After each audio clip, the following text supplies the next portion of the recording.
The price of Bitcoin has risen to equal that of the price of gold, which is a pretty amazing story. My papers are flying all over the place here.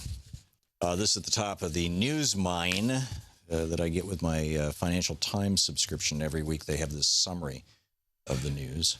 Reduced lending by U.S. banks. Inflation, core inflation in Japan is up 0.1% for the month. That's a little over 1% for the year if it continues.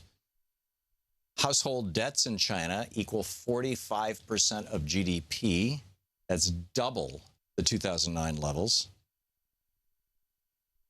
Bankruptcy cases surged in China last year, indicating growing economic stress as well as progress in the ruling Communist Party's efforts to use the country's courts to deal with indebted zombie companies and reduce industrial overcapacity.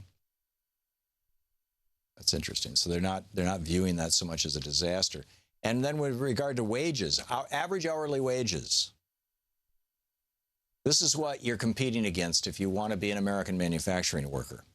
Average hourly wages in China's manufacturing sector tripled between 2005 and 2016. They are now at $3.60 an hour, according to Euromonitor, while during the same period, manufacturing wages fell from $2.90 an hour to $2.70 an hour in Brazil, from $2.20 to $2.10 an hour in Mexico, and from $4.30 to $3.60 in South Africa.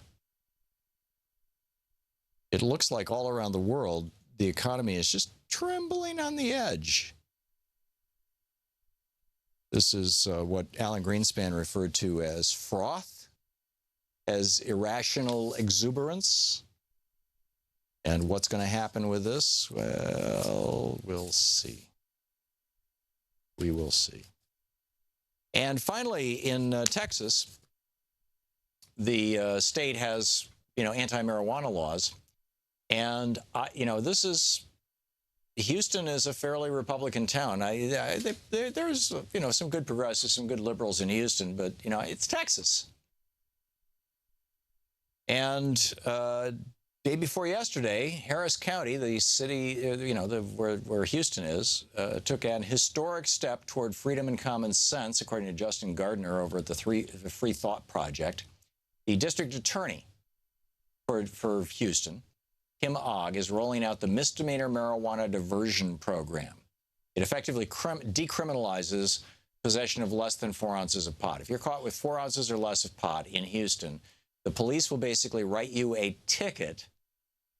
And if you agree to a 4-hour, $150 drug education class, all is forgiven.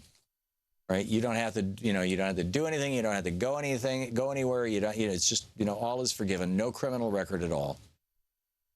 And, in fact, this is what Attorney General Kim Ogg said. She said, "We have spent in excess of $250 million, over $250 million, prosecuting a crime that has produced no tangible evidence of improved public safety.